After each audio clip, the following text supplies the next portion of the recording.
예, 국민의힘이 우여곡절 끝에 어제 비대위원을 모두 임명했습니다. 오늘 첫 회의를 앞두고 있는데요. 기존 비대위원들이 사퇴한 게 지난주였으니까 상당히 빠르게 새 비대위가 출범한 거죠. 자, 인선을 서두른 이유도 있을 테고, 과제도 있을 테고, 앞으로의 계획 등등등을 짚어보겠습니다. 첫 회의를 시작하기 전에 뉴스쇼에 잠깐 들러주신 분이에요. 김병민 비대위원 만나보겠습니다. 김병민 비대위원님 안녕하세요. 예, 안녕하세요. 반갑습니다. 축하드립니다. 네, 축하받을 일은 아닌 것 같고요. 마음이 네, 무거우시죠, 사실. 예, 맞습니다. 당이 워낙 이상한 상황이기 때문에 누구라도 좀 힘을 합치고 지금 위기를 이겨내기 위해 노력이 필요한 시점이라고 생각을 합니다. 예. 비대위원들 면면을 보니까 당연직 3명 제외하고는 이제 원내가 3명, 또 원외 인사가 3명. 그렇죠? 예, 맞습니다. 근데 어제 이제 발표하는 과정에서 약간 좀 이례적인, 어떻게 보면 좀 황당한 해프닝 하나가 있었어요. 예, 발표를 다 주기환 의원. 했는데, 맞습니다. 발표를 다 하고 한 1시간 만인가? 예, 주기현 비대위원이 사퇴를 하는, 그래서 전주의 의원으로 이 번복이 되는 요 상황은 예. 어떻게 이해해야 됩니까? 아마 비대위를 구성하면서 통합 안정성 또 지역 안배에 주안점을 뒀다 이렇게 정진석 위원장이 얘기를 하지 않았습니까? 예. 아마 호남이라고 하는 지역의 상징성을 고려하고 지난번 지방선거에 출마를 해서 의미 있는 득표를 기록했거든요. 음. 그래서 아마 주기환 위원을 비상대책위원으로 좀 임명해야 되지 않나라는 고민을 가졌던 것 같은데 그보다 훨씬 더 국민적 관심이 컸던 건 아마 대통령과의 관계 등 예. 각종 구설수에 올랐던 모습이 아닐까 싶습니다. 음. 서둘러서 2시, 그러니까 어제 오전 한 10시경에 발표가 있었고 네. 2시에 상임정국위원회 의결을 거치면 최종 확정이 되는데 네. 발표 이후 여러 우려스러운 상황들이 노출되다 보니까 주기한 위원 스스로 사의를 표명한 것 같고요. 어. 아마 이번 비상대책위원회에서 작은 논란도 최소화시키는 것이 맞지 않나라는 생각에 아마 빠르게 상임정국이 의결 전 이 위원을 교체한 것으로 알고 있습니다. 그러니까 일각에서는 예. 주기환 전 비대위원의 의사가 제대로 확인이 안 된 채 발표가 됐던 거 아니냐. 그러니까 즉, 음. 정진석 비대위원장하고 직접 통화도 안 했다더라. 막 이런 얘기를 하는 분도 계시고, 네. 아니다. 이른바 윤심이 작용해서, 주기환 비대위원은 좀 빠지는 것이 좋겠다 쪽으로 나중에 작용한 게 아니냐. 이렇게 얘기하는 분도 계시고, 아니다. 그냥 개인의 마음이 바뀐 거다. 이렇게 말하는 분도 계시고, 어느 쪽이 맞아요? 각종 설이 난무한 상황처럼 보이는데요. 네, 일단은 언론 보도되어 있는 내용들을 중심으로 좀 받아들이고 있고 아직 저희가 비상대책위원회 상견례도 하지 않은 상황이어서 이제 막 현충원 참배를 기점으로 비상대책위원회를 열 계획이거든요. 여기서 음. 관련된 내용들 조금 더 상세히 들어보도록 하겠습니다. 다만 예. 확실한 건 예. 국민들께서 이렇게 바라보시는 여러 상황 속에 뭔가 좀 문제가 있다, 바뀌었으면 좋겠다 하는 내용들에 대해서 또 기민하게 반응했던 측면도 있는 만큼 앞으로 음. 작은 문제 또 작은 우려에 대해서도 확실하게 좀 바로잡을 수 있는 일들을 비상대책위원회가 만들어가면 좋겠다는 말씀으로 대신하겠습니다. 자, 여전히 친윤 색채가 강한 거 아니냐라는 지적도 있습니다. 이건 어떻게 네. 생각하세요? 어, 지금 이제 국민의힘이 집권당이 돼 있는 상태고 예. 또 대통령의 국정 철학을 잘 이해하고 또 대통령과 지난 대통령 선거를 함께 치렀던 수많은 사람들이 국민의힘 내에 존재를 합니다. 네. 그래서 지금 들어갔던 인사가 친윤 일색이다 이렇게 얘기하기에는 좀 무리가 있지 않나 생각을 하고요. 음. 비상대책위원 중에 김상훈 의원 네. 그리고 김행위원, 예. 김종석 위원 윤석열 대통령과 사적인 인연이 있는 사람들이 전혀 아니다 이렇게 생각이 되거든요. 어. 네, 그리고 전주의 의원 같은 경우 이제 친윤이라고 하는 또 예. 단어들이 요즘 많이 나오고 있는 것 같은데 예.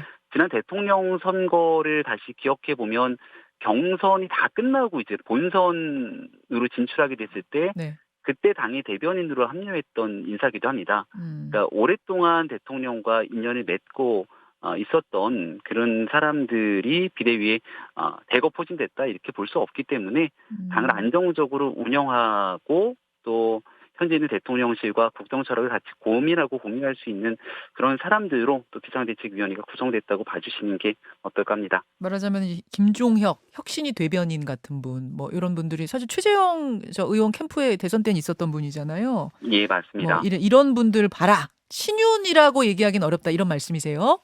네, 알겠습니다. 새 비대위가 넘어야 할 첫 번째 고비가 뭐 바로 닥쳐왔어요. 예. 이준석 전 대표가 신청한 가처분 소송의 신문기일이 오늘 28일 이렇게 나눠져서 이제 치러지게 됐는데 이 가처분 신청의 결과는 어떻게 예상하고 계십니까? 오늘 있게 되는 이제 가처분 신청 신문과 또 28일로 연기되어 있는 내용들이 좀 다르지 않습니까? 네. 오늘 열리게 되는 가처분 신청에 대한 심리는 지난날 당원 당규에 대한 개정 사안을 두고 아마 다투게 되는 내용으로 알고 있습니다. 네. 그러니까 당의 비상 상황을 규정을 짓기 위해서 당원 당규에 어떤 경우에 당의 비상 상황인지를 조금 더 구체적으로 명시했던 전국위원회의 당원 당규 개정, 이게 이제 문제가 있다고 이준석 전 대표 측에서는 문제를 제기하고 있는 건데요. 그렇죠. 실제로 당에서 당원 당규를 전국위원회의 의결을 통해서 개정하게 되는 건 매우 자연스러운 일이고, 이게 비단 이준석 전 대표의 상황 때문에 당원 당규를 개정했다고 보기보다는 과거에는 최고위원회 사태를 통해서 일단 지도부가 막을 내리고 새 지도부가 들어서게 되는 게 하나의 관례처럼 여겨졌지만, 이게 어찌됐든 법적 분쟁까지 가 있는 상황 아닙니까? 네. 또 앞으로도 이런 일이 없을 거라고 하는 보장이 없고, 우리 이웃정당인 더불어민주당을 보더라도 지난 전당대회에서 당원 당규를 개정했던 부분들이 이렇게 어떤 경우에 당이 이제 비상 상황, 비상대책위원회로 넘어가게 되는지를 보다 구체적으로 명시화를 시켜놨거든요. 그런 부분들을 고려해봤을 때 법원 가처분 신청에서 이 당원 당규 개정 사항들이 인용될 가능성은 현저히 낮다고 저는 생각합니다. 근데 이제 소급 적용 논란이 있어요. 그러니까 말하자면 네, 지난번 가처분 결과에 이 취지에 반한 거 아니냐, 지금의 이 당이 돌아가는 모습들. 네, 그러니까 만약 지금 판사는 똑같은 판사 아닙니까? 지난번 인용한 예, 그 맞습니다. 판사와 그 판사가 어 이준석 당시 대표한테 회복할 수 없는 피해를 주면 안 된다라는 게 지난번의 취지였는데, 판결 취지였는데, 예, 이번에 이제 신문하면서 그럼 그 당시에 당원 당규는 어땠죠? 라고 다시 묻는다고 하면 이거는 이제 당원 당규를 나중에 고친 거니까 그 당시로 네. 돌아가선 어떻습니까? 라고 물으면 또 할 말이 없어지는 거잖아요. 그래서 결국은 또 인용되지 않겠느냐라는 이야기가 있습니다. 소급 적용이 안 된다라는 취지. 어떻게 생각하세요?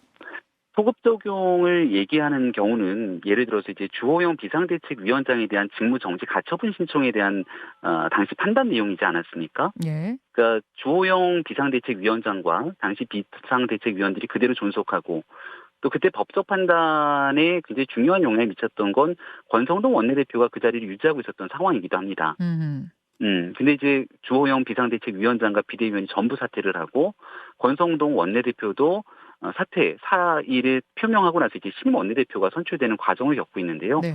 그래서 완전히 뒤바뀌게 됐던 새로운 정진석 비상대책위원장 등 비대위가 들어서게 된 상황이기 때문에 당원 당규를 개정하고 개정된 당원 당규가 적용되게 되는 건 그 이후의 상황으로 넘어가게 되는 거거든요.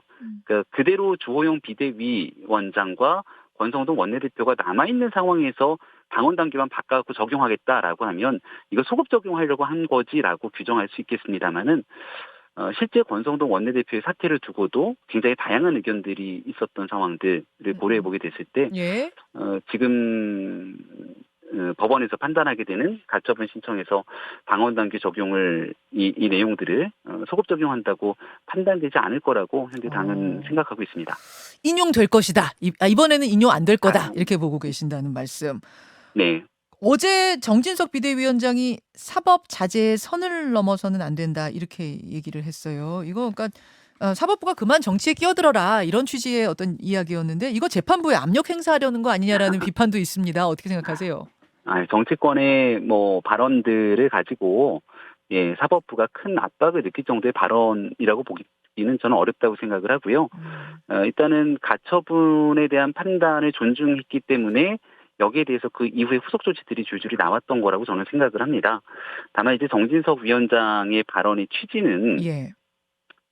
지난날 이와 같이 정당이나 국회에서의 판단을 정치 행위들이 있었던 상황 속에서 가능한 한 재판부가 이런 정당의 의사결정들에 대해서 법원의 판단들을 다소 유보시킨 경우들이 있었는데 이번에 좀 적극적인 판단했다라고 보는 것이 지배적인 평가인 것 같거든요.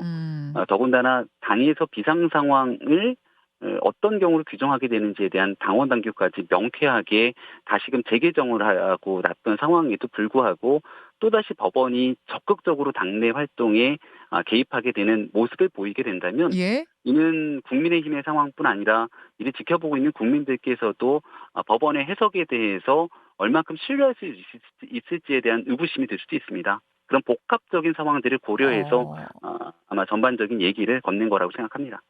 이번에도 인용이 되면 국민들이 법원을 신뢰하지 못할 수도 있다? 법원 판단에 대해서 지난날 가처분 신청이 인용됐던 내용들을 두고도 아마 예. 여론조사를 살펴보게 되면 저마다 생각들이 다르게 나타나고 있는 부분들을 볼 수 있을 겁니다. 예.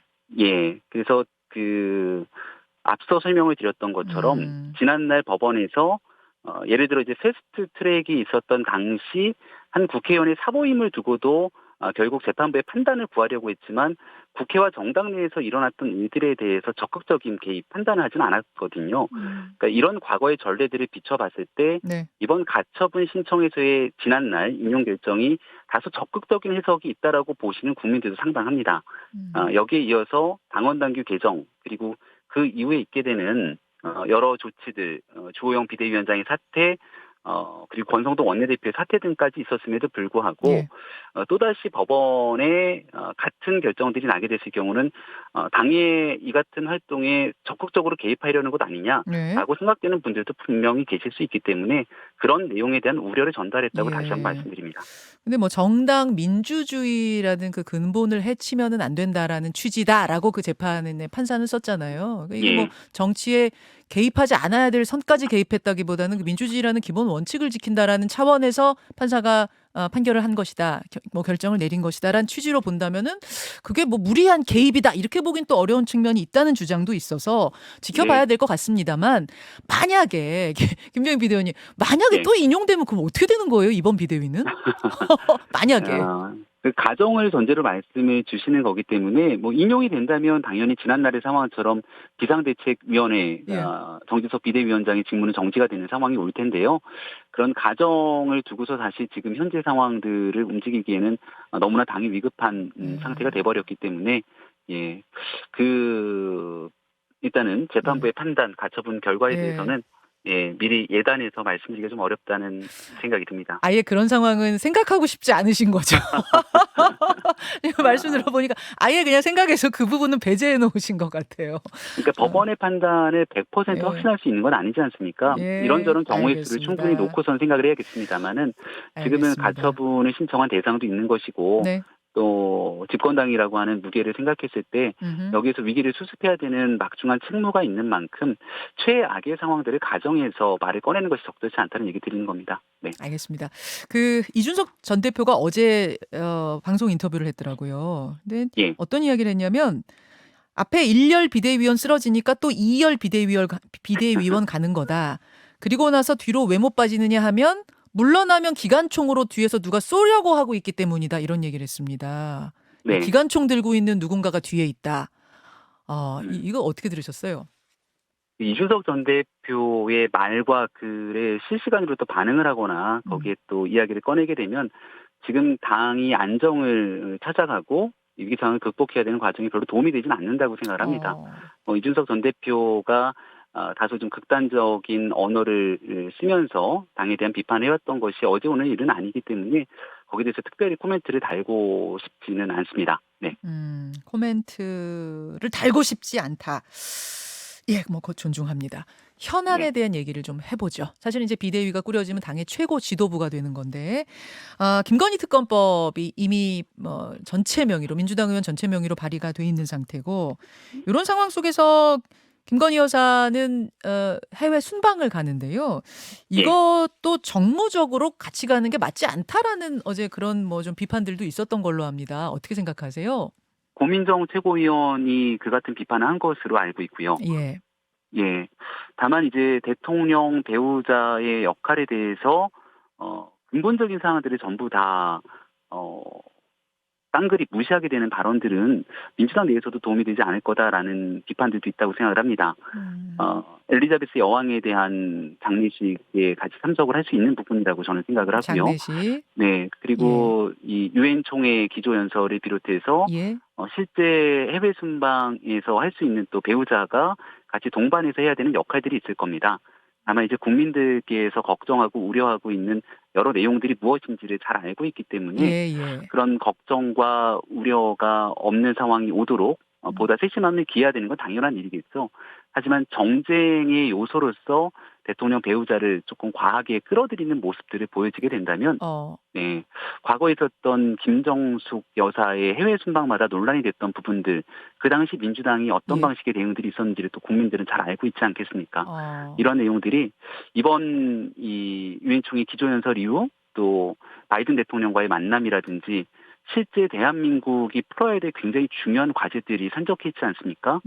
예, 인플레이션 감축법에 네네. 따라서 한국 전기차가 갖게 되는 이런 어려움들을 풀어내야 되는 현안 사업들이 오히려 뒤로 다 뒤처질 수 있는 상황이 오는 만큼 중요한 이슈가 아무리 묻힌다. 예, 아무리 야당이라도 국익을 중심으로 해외 순방 가는 길에 있어서 함께 뭔가 헤쳐나가야 되는 일들에 대한 중요 순서들을 고민을 좀 했으면 좋겠다는 말씀을 다시 드립니다. 나토 순방 때 논란 떠올리면은 이번에도 안 가는 게 좋겠다라는 게 고민정 의원 이야기였습니다만 오히려 그거 역풍 불 수 있다 뭐 이렇게 해석하면 되나요? 김 의원님 말씀? 그렇게 생각되는 국민들도 상당히 있는 것 같고요. 비판에 대해서 정당하고 합리적인 문제 제기는 알겠습니다. 언제든지 야당이 해야 되는 일입니다만은 예. 무조건적으로 이걸 프레임에 가두려고 하는 시도는 온당하지 못하다 생각합니다. 여기까지 오늘 말씀 듣겠습니다. 김병민 비대위원님 네. 고맙습니다. 네, 고맙습니다. 김현정의 뉴스쇼는 시청자 여러분의 참여를 기다립니다. 구독과 좋아요, 댓글 잊지 않으셨죠? 알림 설정을 해두시면 평일 아침 7시 20분 실시간 라이브도 참여하실 수 있습니다.